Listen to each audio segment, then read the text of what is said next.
নমস্কার বন্ধুরা, লক্ষ্মীর পঞ্চব্যঞ্জনে আপনাদের সবাইকে স্বাগত জানাই। আশা করি আপনারা সবাই ভালো আছেন। আজকে আবার চলে এসেছি আরেকটি সবজির রেসিপি নিয়ে। সবজিটি হলো আলু, বেগুন আর সজনা ডাঁটা দিয়ে। আসুন তাহলে দেখে নিন আমি কিভাবে রেসিপিটি তৈরি করি। এরকম একটা রেসিপি যদি থাকে, এক থালা গরম ভাত খাওয়া হয়ে যাবে। এখানে প্রথমে আমি সরষের তেল গরম করে নিয়ে আলুগুলো ভেজে নিলাম। দেখুন, আলু ভাজা হয়ে গেছে। ইতিমধ্যে গ্যাস ফুরিয়ে গেছে। ইন্ডাস্ট্রিং ওভেনের মধ্যে এই প্রেশার কুকারটা বসালে রান্না হয়। প্রেশার কুকারটা বসিয়ে প্রেশার কুকারে সব রান্না করলাম। দেখুন, এইভাবে বেগুনগুলোও ভেজে নিলাম। বেগুন ভাজা হয়ে গেছে, তুলে নিয়ে আবার সরষের তেল দিয়ে দিলাম। দিয়ে ভিডিওটা একটু হয়তো খারাপ হতে পারে, মানিয়ে নেবেন। ডাঁটাগুলো ভেজে নিয়ে এইবারে এখানে আমি জিরে, তেজপাতা, শুকনো লঙ্কা সম্বার দিয়ে দিলাম। রসুন, আদা, টমেটো, কাঁচা লঙ্কা সব আমি তেলের মধ্যে ভেজে, ভাজাটা দেখানো হয়নি, আমি বেটে নিয়েছি। সব মশলাগুলো ভেজেই রান্না হচ্ছে আজকে।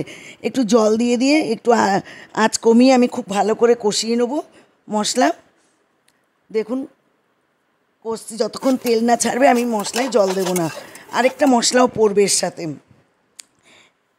যে বাটির মধ্যে মশলা আছে দিয়ে দিলাম। এই মশলাটাও তেলে ভাজা নারকেল, তারপরে চীনাবাদাম, সাদা তিল, গোটা ধনে, গোটা জিরে, এগুলো সব আমি তেলে ভেজে নিয়ে গুঁড়ো করে নিয়েছি।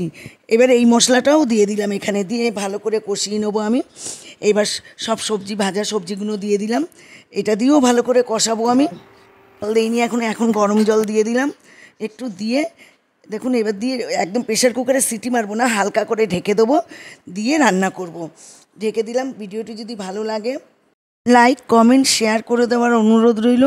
আর একটা কথা, ভিডিওটি টেনে দেখবেন না, পুরো ভিডিওটা দেখবেন। এখানে আমি মিষ্টি দিয়ে দিলাম, গরম মশলার গুঁড়ো দিয়ে দিলাম, কসুরি মেথি হাতে একটু ডলে দিয়ে দিলাম। দিয়ে এত সুন্দর গন্ধ বেরিয়েছে, মানে আপনাদের বলে বোঝাতে পারবো না। আর ধনের পাতা কুচনো দিয়ে দিলাম। দিয়ে এবার আমি তরকারিটা একটু নেড়ে ঢেকে রাখবো কিছুক্ষণ। ঘর ময় হয়ে গেছে গন্ধে। আর লবণের কথাটা বলতে ভুলে গেছি, স্বাদ অনুযায়ী লবণ দিয়ে দিয়েছি। তরকারিটা হয়ে গেছে। আপনারা বাড়িতে অন্তত এইভাবে একবার তৈরি করে খাবেন। আমি এবার সার্ভ করে দিলাম প্লেটে। কি সুন্দর দেখতে হয়েছে, দেখতে যেমন সুন্দর হয়েছে, খেতেই তরকারিটা ভীষণ ভালো হয়। আমার মুখে, আমি বাড়িতে তৈরি করে যদি খেয়ে ভালো লাগে আমি আপনাদের সাথে শেয়ার করি। আপনাদের অনুরোধ করব অন্তত একবার বাড়িতে এরকম তৈরি করে খাবেন, দেখবেন একতলা ভাত খাওয়া হয়ে যাবে। সকলকে খাওয়াবেন।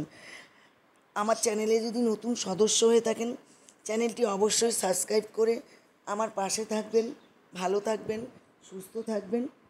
নমস্কার।